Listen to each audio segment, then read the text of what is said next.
सुंदरवन जंगल में बंटी नाम के एक गरीब किसान रहा करता था। एक दिन उसकी पत्नी टुनटुनी उससे कहती है, देखो ना जी, अपनी तो एक ही बच्ची है रानी, लेकिन इसे भी हम लोग एक बेहतर जीवन नहीं दे सकते। पता नहीं हम लोगों की गरीबी कब दूर होगी और मैं अपनी बेटी को कब अच्छा पहनाऊंगी और खिलाऊंगी। लगता है मेरा सपना ही रह जाएगा। टुनटुनी, सोचा था इस बार फसल अच्छी होगी तो मैं पूरे परिवार के लिए अच्छे कपड़े लाऊंगा, लेकिन भगवान के आगे किसके चली है। हर बार की तरह इस बार भी फसल अच्छी नहीं हुई। हाँ जी, फसल खराब हो गई और मेरी चिंता भी बढ़ गई। साहूकार अपने पैसे मांगने के लिए आएगा, तब हम लोग क्या करेंगे? वो तो हम लोगों के घोंसले को हड़प लेगा। पिछली बार बड़ी मुश्किल से अपने घोंसले को हम लोगों ने बचाया था, लेकिन लगता है इस बार हम लोग अपने घर को नहीं बचा पाएंगे। तू चिंता मत कर, ऊपर वाला जरूर कोई न कोई राह दिखाएगा। कुछ दिन इसी तरह गुजर जाते हैं। एक दिन दूसरे जंगल से एक व्यापारी अपनी पत्नी के साथ सुंदरवन जंगल आता है। उसकी मुलाकात बंटी से होती है। वो बंटी से कहता है, मैं एक बहुत बड़ा व्यापारी हूँ, मेरे पास बहुत सारा पैसा है, लेकिन मेरी कोई औलाद नहीं। मैं इस जंगल में एक बच्ची को गोद लेने आया हूँ, चाहे वो चिड़िया हो या चिड़ा। ये सब सुनकर बंटी सोचता है, क्यों ना मैं अपनी बच्ची को इन्हें गोद दे दूं। इसके बदले में मुझे ढेर सारे पैसे मिलेंगे, जिससे मैं साहूकार का कर्ज आसानी से चुका सकता हूँ। चलिए साहब, मेरे घर, मैं अपनी बच्ची को आपको गोद देने के लिए तैयार हूँ। बंटी उनको लेकर अपने घर जाता है।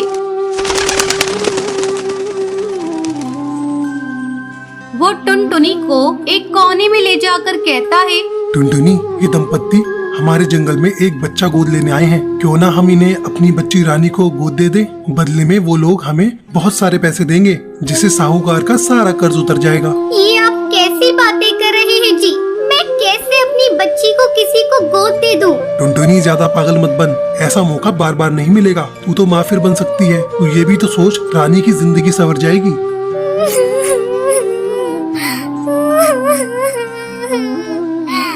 ठीक है जी, आप बात तो सही कह रहे हैं। मैं रानी के लिए कुछ भी कर सकती हूँ। मैं अपने कलेजे पर पत्थर रख लूंगी। वो दोनों रानी को गोद दे देते हैं।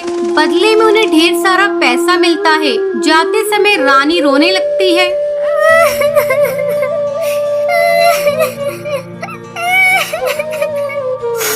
माँ, मैं कहीं नहीं जाऊंगी तुम्हें छोड़कर। मुझे मत भेजो माँ, मैं नहीं जाऊंगी।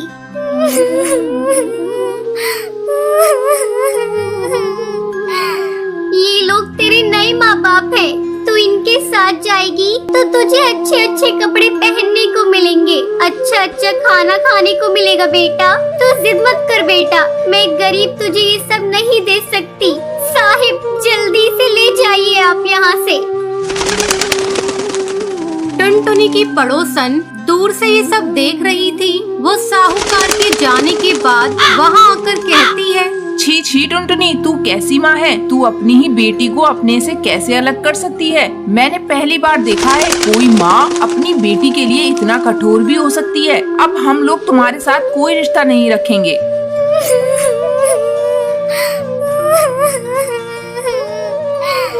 बहन, अगर तुम मेरी जगह होती तो तुम क्या करती?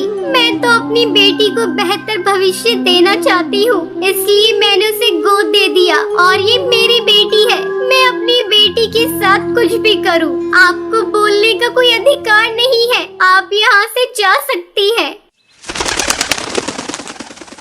टुनटुनी, मैं साहूकार का कर्ज चुकाकर अभी आता हूँ। किसी तरह टुनटुनी अपना जीवन अपनी बेटी रानी के बगैर बिताने लगती है।